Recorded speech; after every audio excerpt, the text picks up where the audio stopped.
All right, check it. I feel like I have a very interesting video for you guys. This is gonna be from two experts. Dude, it's so freaking aggressive, bro. I'm like laying down, bro. It's crazy. I would consider this not a good daily.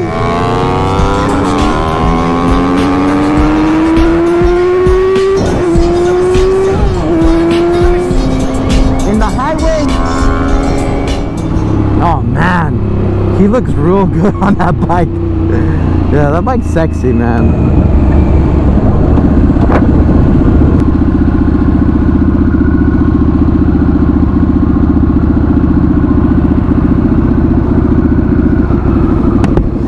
That bike suits you, by the way. What? Yeah, it looks real good.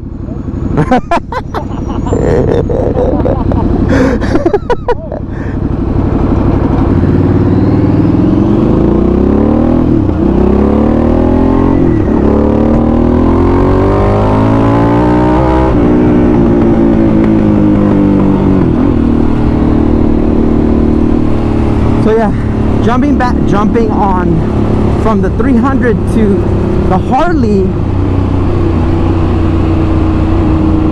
I mean, the power difference is just crazy. It's just a crazy difference of power. The other one is a very comfortable, very nimble bike versus this one. It's very comfortable, especially now that I, did a couple of modifications to it. But the power on this thing is just crazy. It's a crazy amount of power.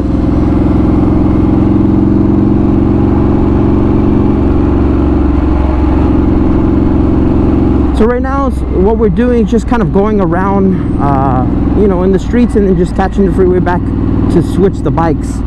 And then after this we're gonna go get some food. But I wanted to give my perspective on motorcycles and how they currently feel versus another. Also the looks come into play. A lot of the times when we make purchases, a lot of times it's not based on the specs of the bike. It's more so how they look, how they make us feel. No, leave them like that, yeah, because they're broken, or I need to tighten them. I forgot. It's more so how they make you feel, how they look. And very rare when someone gets a motorcycle based on what they actually are meant for. At least in the beginning. In the beginning, it's always, I mean, for me, it was always like, oh, what's the coolest looking bike, and how fast are they and whatnot. And then you get it and you realize, oh man, what did I get myself into? It's a lot of power. Versus you have more experience, and then you let that person know, you know what, 600 was too much for me. I would recommend going on a 300 and etc, etc. I think you can ride any bike that you want if you are a tame person. If you have self-control, then any bike is okay for you. Now the cool thing about newer bikes like these ones, you're gonna get ride modes.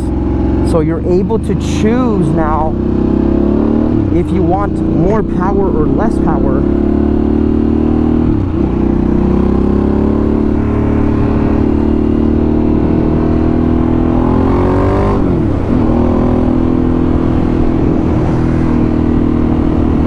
And that's the cool thing about these newer technology motorcycles, is that they allow you to lower down that power if it's just too much for you.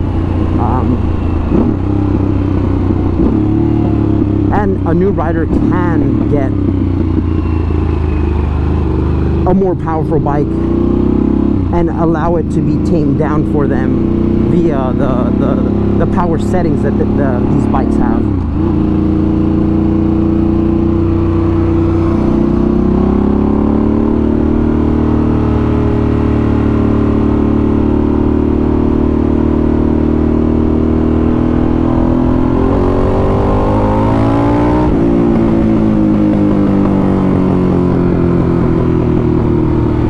So the upside to having a bike that has more power, you can get out of situations a lot faster. But at the downfall would be that they're heavier bikes, you know, more power. The engine's going to be heavier, the frame is going to be heavier. That would be the difference on getting, you know, choosing if you want a bike that has more power or less power.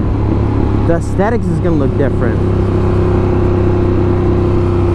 The comfort level that you choose, right? If you go from a sport bike to something like that, look how he sit up versus how it was originally or before, and he wasn't sitting up, he was hunched over in the aggressive stance, which is at times it's uncomfortable.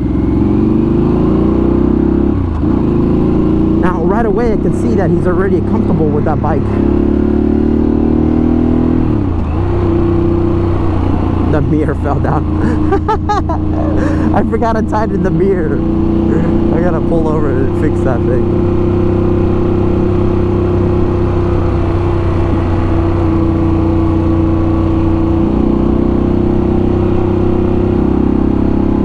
But he's, as you can see, he already feels way more comfortable on this bike than he was the R6. And I'm pretty sure if I had to choose, or what I think my predictions will be for him to choose at the end, what bike he would actually prefer to ride, I think he would choose this one. But we'll see in the end. You know, does comfort and looks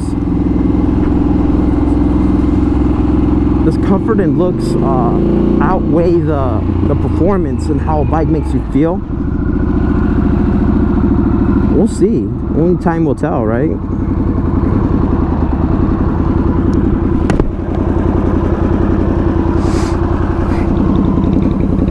No, the mirror. I'm not even using them. I know, but it still looks funky. There you go. Right? How do you like it? It's a fun bike, right? I mean, even if you hit it a little bit, it kind of goes up scary, right? Like, ah! I can see you're having a good time. Versus the other one, it's like, oh, cumbersome almost.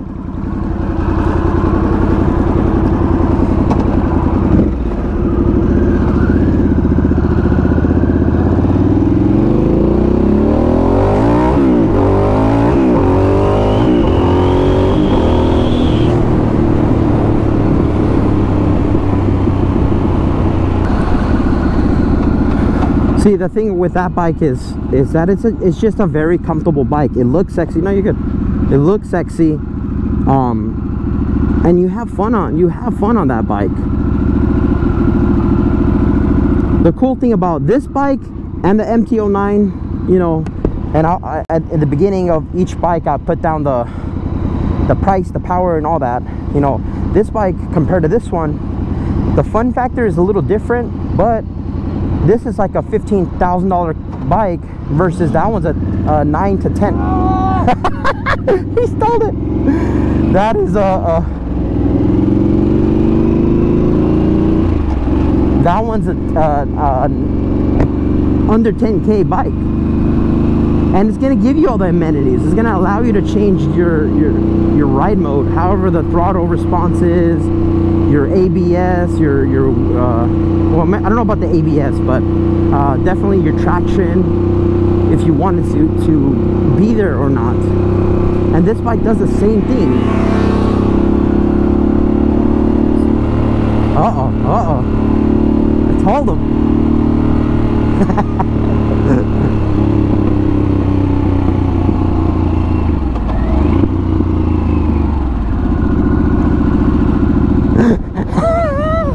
I told you.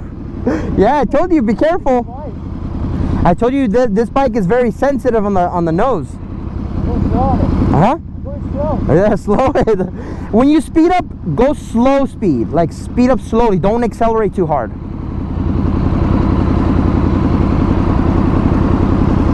But standing wise and everything? Yeah, no, it's a great bike. Yeah, so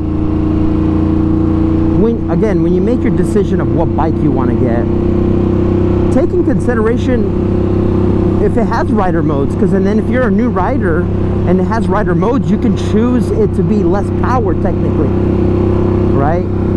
or less power through the throttle, so the throttle delivery is a lot smoother. But even so, if you decide to get a bike like this and you dumb it down with power,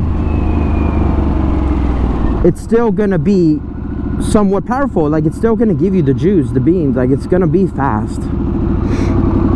Now here, if we look at me, I'm 5'9", so it's like this bike, I'm sitting very comfortably. I'm 5'9", and I'm touching the floor no problem, and so is he. He's a tall guy, so you got to take that in consideration when you get your purchase or your motorcycle. You don't have to, but do you really want to be tippy-toeing everywhere? I would say when you have more experience, that tippy-toeing thing, that doesn't matter, because you're just well acclimated with motorcycles and how they work. It doesn't matter anymore. But in the beginning, it does.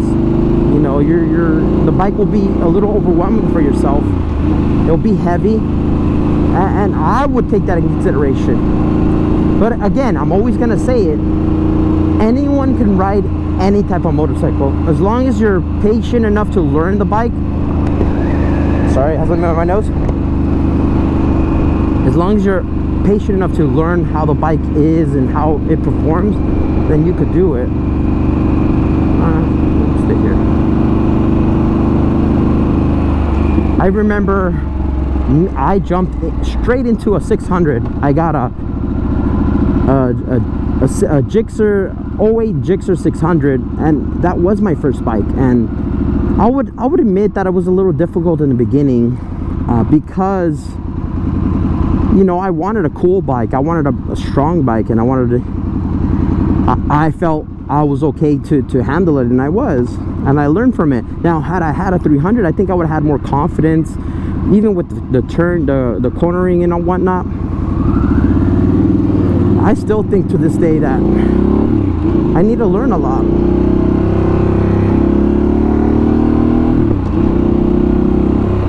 And I'll get there. As I put up videos, you'll see my progression get better and better every single time that I ride. So right now, I'm not gonna talk as much because we're getting back on that freeway. And I'll give you my synopsis right after.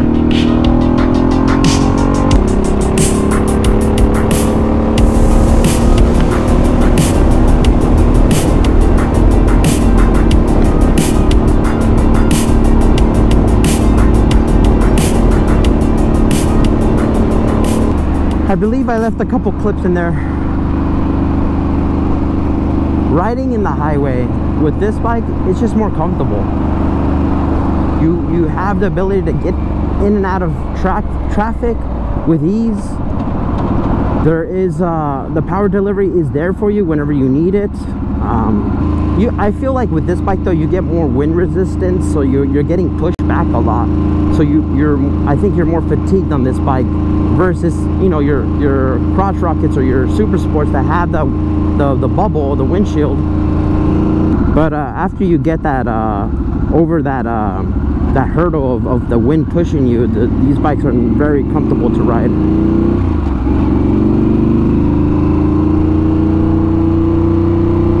So we're gonna pull over here, and then we're gonna be switching bikes.